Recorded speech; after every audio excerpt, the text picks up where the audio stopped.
আজকে মার্কেটের হাল পুরো বেহাল। আজকে বৃহস্পতিবার, মার্কেটের যা অবস্থা। সকালে 10টার দিকে বেরিয়েছি, 10টার দিকে বেরিয়ে দমদমের ট্রিপ পাই যাত্রী সাথীতে 213 টাকা। ওখান থেকে এমটি করে এয়ারপোর্টে আসায় ঢুকলাম যে একটা বড় ট্রিপ নিয়ে বেরোবো। এয়ারপোর্টে আমাকে বসিয়ে দিল 3 ঘন্টা 40 মিনিট।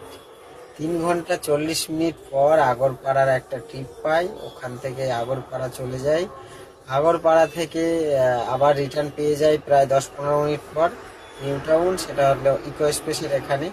এখানে এসে আধা ঘন্টা বসে আছি, এখনো টিপ বাজিনি। তো অফিস ছুটি হবে সম্ভবত 6টার দিকে, বা হ্যাঁ 6:45 দিকে ছুটি হবে, তারপরে হয়তো টিপ পাবো। এখন সময় হয়েছে 4:43। এয়ারপোর্টে ঢুকে কেন এত সময় কাটলো? এয়ারপোর্ট থেকে অনলি ফর র্যাপিডো আসছে, মানে কম ভাড়া ওতে, মাঝে মধ্যে বাসছে যাত্রী সাথী। র্যাপিডোতে 30 কিলোমিটারের ভাড়া দেখাচ্ছে 600 টাকা এসিতে। ওর মধ্যে মানে পার্কিং ইনক্লুডিং, আর পার্কিংটা কত? 189 টাকা। 189, 600 টাকার মধ্যে কেটে নেবে। তার মানে বাসছে কত? মানে এসিতে এই অবস্থা, এসিতে যাবে এত টাকা ফেয়ার। ভীষণ খারাপ অবস্থা, ভীষণ খারাপ। মার্কেটের অবস্থা এত খারাপ যে আজকের এই ভাড়ায় মানে ডিউটি করতে পারছি না। সকাল থেকে বেরিয়ে টোটাল 3টে টিপ করেছি, 3টে টিপে 900 টাকা আর্নিং করে চুপচাপ করে বসে আছি। তো চলো, পরের ভিডিওতে আবার দেখা হচ্ছে।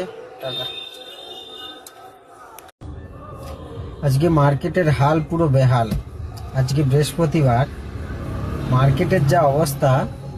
সকালে 10টার দিকে বেরিয়েছি, 10টার দিকে বেরিয়ে দমদমের ট্রিপ পাই যাত্রী সাথীতে 213 টাকা। ওখান থেকে এমটি করে এয়ারপোর্টে আসায় ঢুকলাম যে একটা বড় ট্রিপ নিয়ে বেরোবো।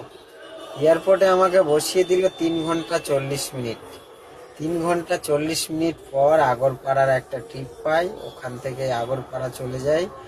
আগরপাড়া থেকে আবার রিটার্ন পেয়ে যাই প্রায় 10-15 মিনিট পর নিউ টাউন, সেটা হলো ইকো স্পেসের এখানে। এখানে এসে আধা ঘন্টা বসে আছি, এখনো টিপ বাজিনি। তো অফিস ছুটি হবে সম্ভবত 6টার দিকে, বা হ্যাঁ 6:45 দিকে ছুটি হবে, তারপরে হয়তো টিপ পাবো। এখন সময় হয়েছে 4:43। এয়ারপোর্টে ঢুকে কেন এত সময় কাটলো?